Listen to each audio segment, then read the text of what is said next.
Hey fellow gardeners, if you've ever wondered how to take your garden from just okay to truly thriving, then you're in the right place. At Soil Sage Chronicles, we're all about smart, natural ways to boost your soil and get plants growing their happiest and healthiest.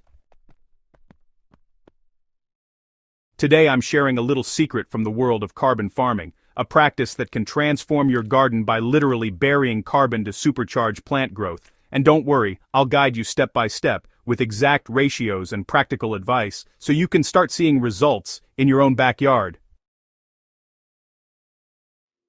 What is carbon farming, and why should gardeners care? Carbon farming might sound fancy, but it's really about one simple thing: returning carbon to your soil in ways that improve fertility and plant vigor. In nature, healthy soil is rich in carbon. This carbon feeds beneficial microbes, improves water retention, and fuels plants to grow strong and vibrant. When you apply carbon strategically in your garden, you're essentially giving your soil, and your plants, a performance boost. For gardeners like us, carbon farming isn't just a trend, it's a practical way to make your soil more resilient, reduce fertilizer needs, and even help the environment. The method I'm focusing on today involves FPJ, or Fermented Plant Juice, a tool that allows us to capture the carbon from plants and channel it back into our garden beds. So, fermented plant juice, or FPJ, is a type of natural fertilizer that harnesses the nutrients from fresh plants, fermenting them into a highly bioavailable liquid that your soil microbes and plants just love. When you apply it the right way, it improves soil structure, stimulates microbial activity, and gives a gentle, yet honestly, pretty potent growth boost. You can kind of think of it as giving your garden a liquid hug that's packed with energy. Alright, here's where it gets exciting. You can actually create different FPJs from different plants, then test them out on identical garden beds. That way, you get to see firsthand which plant juice leads to the biggest growth, the greenest leaves, or even the best fruit set. For anyone who loves experiments in the garden, and really who doesn't, this is both super rewarding and honestly, incredibly educational. Step 1 is harvesting the right plants. The very first step in this carbon farming adventure is choosing the right plants for your FPJ. Personally, I recommend going with fast-growing, leafy greens like comfrey, moringa, or nettles. These plants are loaded with nutrients and, they ferment beautifully. When harvesting, go for young, healthy leaves, as these have the highest concentration of nutrients. The goal here is to give your FPJ, and eventually your garden, the best possible start. For consistency, use the same weight or volume of plant material for each batch if you plan to do comparisons. For example, 500 grams of chopped leaves per jar works well for small to medium gardens.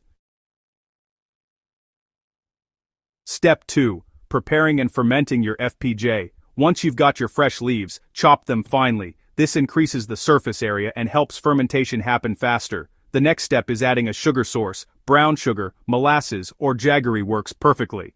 The key is the ratio: 1 part sugar to 10 parts chopped plant material by weight. For our 500 grams of leaves, that means 50 grams of sugar. Place your mixture in a clean container with a tight lid, then let it ferment in a dark, warm spot for 7 to 10 days. Shake it gently every day to encourage microbial activity. You'll know it's ready when the liquid is dark, fragrant, and full of life. Then, strain out the solids and store the liquid FPJ in airtight bottles. What I love about this step is that you're not just making a fertilizer, you're actively cultivating a living, carbon-rich elixir that your garden will thank you for. Step 3. Applying FPJ to your garden.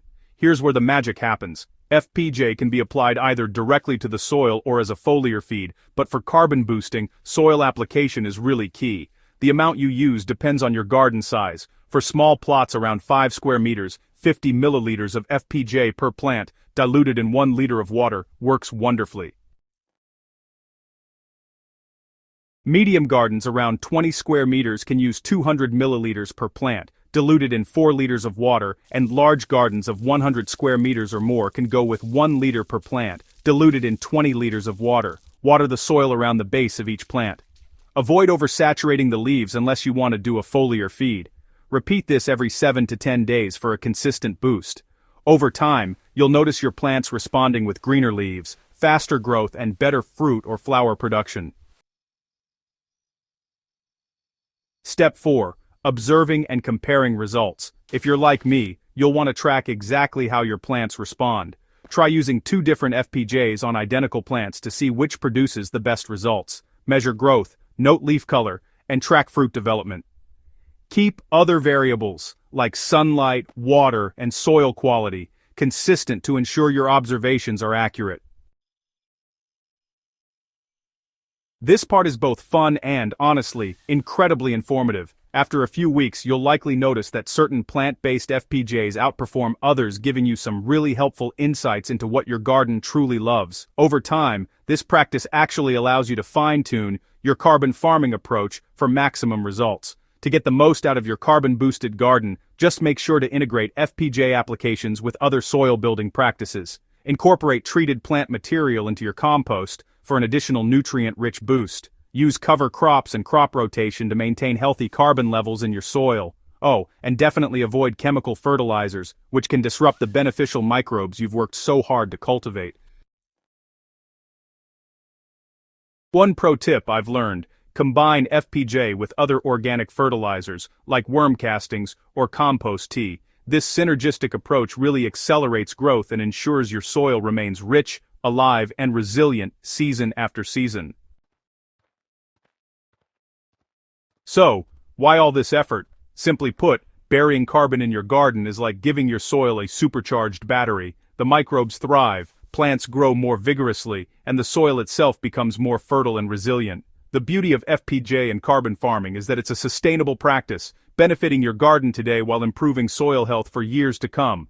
For gardeners who love experiments and results, this method offers a tangible way to see how organic inputs directly influence growth. And it's not just about quantity.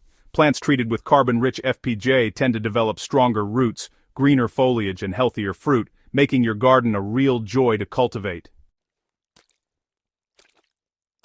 I hope this guide has inspired you to dig into carbon farming with FPJ. Remember, the process is simple: harvest, ferment, apply, observe, and refine. Start small, take notes, and enjoy the thrill of seeing your garden respond to your care. If you try this in your own garden, I'd love to hear about your results. Share your experiences, compare notes with fellow gardeners, and don't be afraid to experiment with different plants for your FPJ.